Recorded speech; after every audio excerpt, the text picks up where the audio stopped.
Good morning everyone. So again I'm here with another video that is your chapter number 3, water bodies. Already in the previous video we have discussed about some of the water bodies. Now today we will talk about lakes.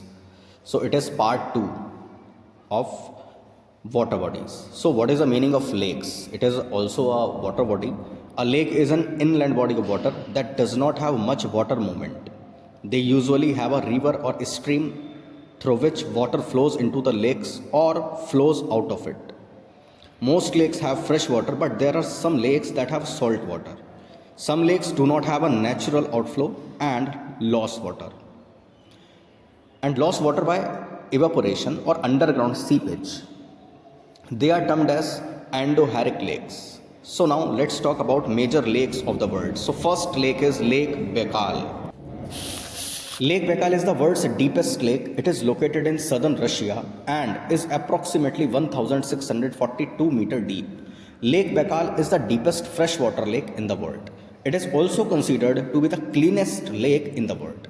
Some of the characteristics are: first is Lake Baikal is the world's largest freshwater lake by volume. It comprises 20% of the world's surface freshwater and 80% of the Russia's federations. The water of Lake Baikal fills a natural depression in the Earth's crust. The depression is divided into 3 large: south, middle, and north, and each of them are separated by an underwater ridge. Baikal has more than 336 rivers and streams flowing into it. The Salenga is the largest tributary of Lake Baikal. The water in Lake Baikal is uniquely pure and transparent. The presence of living organisms called biofiltrators keep the water clean. Now let's talk about the Great Lakes of the USA. The Great Lakes comprises of 5 lakes shared by Canada and the United States. Collectively, it is the largest freshwater system in the world, containing nearly 21% of the world's surface freshwater. The 5 lakes are below. First is Lake Erie. You could see the picture in your phone. Lake Erie. This is the shallowest and warmest of all 5 lakes. Lake Erie's complex ecosystem supports a vibrant fishing industry and is also a breeding ground for invasive species and algal blooms. Next lake is Lake Huron. Lake Huron, it is the second largest lake among the Great Lakes and the 4th largest in the world.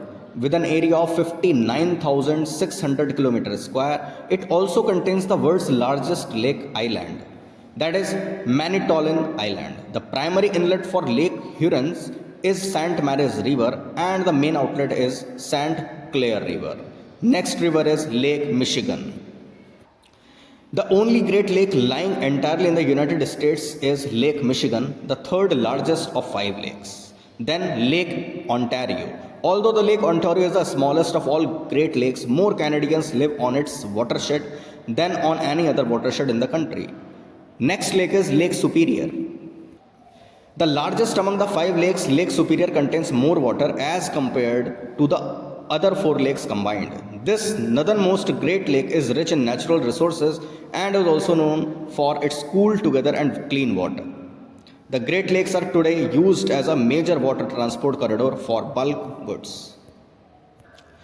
Next lake is Lake Victoria. Lake Victoria is one of the largest tropical lake in the world. This lake has an area of 68,800 km square.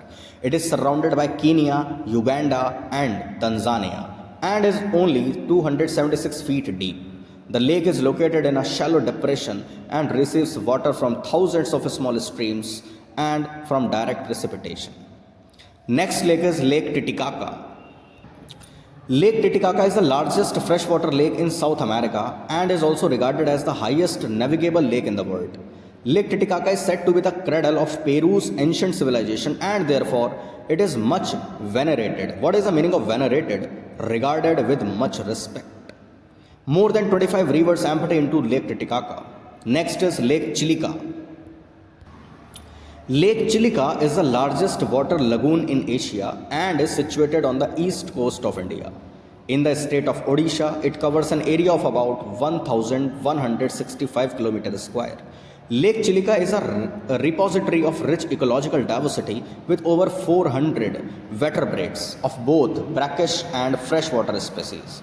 including several endangered, threatened, and vulnerable species. Numerous islands are present in the lagoon, prominent among which are Kalijai, Honeymoon, Barracuda, Breakfast, and Birds Island. Lake Chilika is well known to bird lovers as migratory winter birds congregate here from distant lands. More than 100 of the 211 species recorded from Chilika are intercontinental migrants flying from the Caspian Sea. Now let's talk about rivers. The rivers are the natural bodies of flowing fresh water. They have a very low concentration of salt or have no salt at all. The direction that the river is flowing in is known as downstream, and this movement is known as the current. Most rivers originate from mountains. The snow and ice on the mountains melt and trickle down the mountain. As more and more water trickles down, it forms a stream. Eventually multiple streams are formed and they join together to form a river. Now the topic is course of a river. There are three parts in the course of a river. Most of the rivers begin in hills or mountains and flow down to the sea where they end. Now let's talk about first course, that is upper course. We call it youth stage. The upper course of a river is often in mountain area. This section of a river is cold, clear and fast flowing. It has a very steep slope.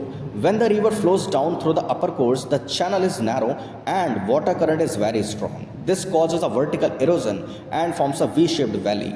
In this stage, waterfalls are formed. Next stage is middle course. We call it mature stage. Rivers often meander along their middle course because it is less steep and has a moderate flow of water. A mixture of silt and gravel collects at the bottom of the river. We call this process deposition.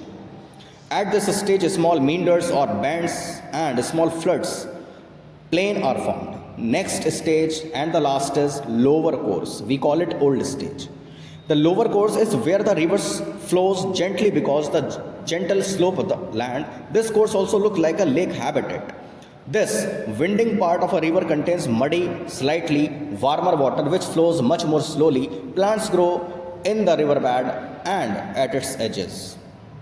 So students, it was all about your chapter number 3, that is water bodies. I hope this video will help you to understand the things or the topics. Thank you and have a good day.